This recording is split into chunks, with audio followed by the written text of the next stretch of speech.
Madam, ಈ ತರ ದುಷ್ಕರ್ಮಿಗಳಿಗೆ ಯಾವ ತರ ಶಿಕ್ಷೆ ಆಗ್ಬೇಕು ಮೇಡಮ್? ಶಿಕ್ಷೆ ಆಗ್ಬೇಕಂದ್ರೆ ಯಾವ ತರ ಅವರು ಕೃತ್ಯ, ಯಾವ ತರದ ಒಂದು ಅಮಾನ್ಯವಾಗಿ ಕೃತ್ಯ ಮಾಡಿದಾರೋ ಆ ತರದ ಒಂದು ಕೃತ್ಯನ ಖಂಡಿಸೋಕೆ ಏನು ಗಲ್ಲು ಶಿಕ್ಷೆ ಕೂಡ ಆಗ್ಬೇಕು. ಅದಕ್ಕಿಂತ ಕೃತ್ಯ ನೀಚವಾದಂತ ಒಂದು ಹತ್ಯೆನ ಏನ ಅವ್ರು ಕೃತ್ಯ ಮಾಡಿದಾರ, ಅವಳ ಒಂದು ಶರೀರನ ಆಗಿರ್ಬೋದು, ಅವಳಿಗೆ ಎಷ್ಟು ಯಾತನೆ ಕೊಟ್ಟಿದಾರ ಅಷ್ಟೇ ನರಕ ಯಾತನೆನೂ ಆ ವ್ಯಕ್ತಿನೂ ಕೂಡ ಅನುಭವಿಸಬೇಕು. ಯಾಕಂದ್ರೆ ಒಂದು ಹೆಣ್ಣನ್ನ ಬೆಳೆಸಿ ಅವಳನ್ನ ಓದಿಸಿ ಒಂದು ಡಾಕ್ಟರೇಟ್ ಮಾಡಿ ಡಾಕ್ಟರನ್ನ ಮಾಡಿ ಅವಳು ತನ್ನ ಉದ್ಯೋಗದಲ್ಲಿ ಇದ್ದಂತ ಒಂದು ಡಾಕ್ಟರ್ಗೆ ಈ ತರದ ಒಂದು ಕೃತ್ಯ ಎಷ್ಟು ಅಸಹ್ಯಕರ ಕೃತ್ಯ ಅಂತಂದ್ರೆ, ಹೆಣ್ಣು ಹುಟ್ಟಿದ್ರನ ತೊಂದರೆನಾ ಅನ್ನುವಂತ ಒಂದು ಪ್ರಶ್ನೆ ಎಲ್ಲ ಹೆಣ್ಣಿನ ಮನಸ್ಸಿಗೂ ಇವತ್ತು ಹುಟ್ಟುತ್ತಾ ಇದೆ. ಇದು ಈ ತರದ ಒಂದು ಸಮಾಜಘಾತಕರು ನಮ್ಮ ಮನೆಯಲ್ಲೂ ಇರ್ಬೋದು, ಬೇರೆ ಮನೆಯಲ್ಲೂ ಇರ್ಬೋದು ಅನ್ನುವಂಥದ್ದಲ್ಲ.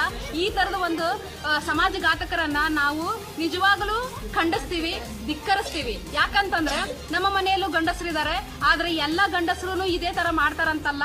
ಆ ತರದ ಒಂದು ಶಿಕ್ಷಣವನ್ನ ನಾವು ನಮ್ಮ ಮುಂದೆ ಬರುವಂತ ಪೀಳಿಗೆಗಾಗಿರ್ಬೋದು, ಈಗ ಇದ್ದಂತ ಒಂದು ಪೀಳಿಗೆಗಾದ್ರೂ ಕೊಡಬೇಕು. ಯಾಕಂತಂದ್ರೆ ನಮ್ಮ ಮನೆಯಲ್ಲಿ ತಂದೆ ತಾಯಿ ಅಕ್ಕ ತಂಗಿ ಎಲ್ಲರ ಜೊತೆಗೂ ಬೆಳೆದಂತ ಸಂಬಂಧವನ್ನು ಬೆಳೆದಂತ ನಾವು ಭಾರತದಲ್ಲಿ ಈ ತರದ ಒಂದು ಕೃತ್ಯಗಳು ಆಗ್ತಾ ಇದಾವೆ ಅಂತಂದ್ರೆ ಇದು ನಿಜಕ್ಕೂ ಎಷ್ಟು ಕೆಟ್ಟ ಒಂದು ಸಮಾಚಾರ ಅಂತಂದ್ರೆ ಅದನ್ನ ಹೇಳೋಕೆ ಆಗೋದಿಲ್ಲ. ಇದನ್ನ ಅನುಭವಿಸಿದಂತ